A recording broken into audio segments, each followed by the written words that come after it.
Petrol engine याला spark ignition engine असेही म्हणतात. यात हवा आणि पेट्रोल यांचे मिश्रण सिलेंडरमध्ये घेतले जाते.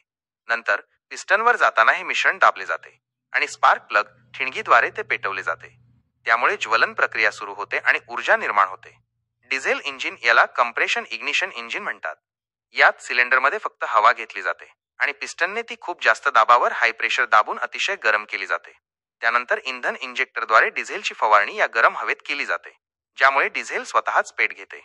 त्यामुळे यात स्पार्क प्लगची गरज नसते. इतर प्रमुख फरक: इंधन: पेट्रोल इंजिनमध्ये पेट्रोल वापरले जाते तर डिझेल इंजिनमध्ये डिझेल. पेट्रोल जास्त अस्थिर व्होलेटाईल असते तर डिझेल कमी अस्थिर असते.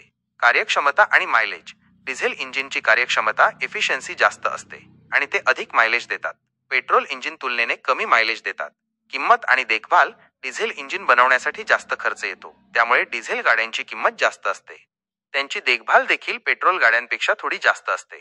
आवाज आणि कंपन: डिझेल इंजिन ज्वलन प्रक्रियेमुळे पेट्रोल इंजिनपेक्षा जास्त आवाज करतात आणि अधिक कंपन व्हायब्रेशन निर्माण करतात. प्रदूषण: डिझेल इंजिन जास्त नायट्रोजन ऑक्साईड, नॉक्स आणि कण पार्टिक्युलेट्स तयार करतात, जे आरोग्यासाठी हानिकारक असतात. पेट्रोल इंजिन जास्त कार्बन डायऑक्साईड CO2 तयार करतात. वापर: कमी वजनाच्या आणि कमी अंतराच्या प्रवासासाठी पेट्रोल इंजिन चांगला पर्याय मानला जातो. उदा. मोटरसायकल, लहान कार.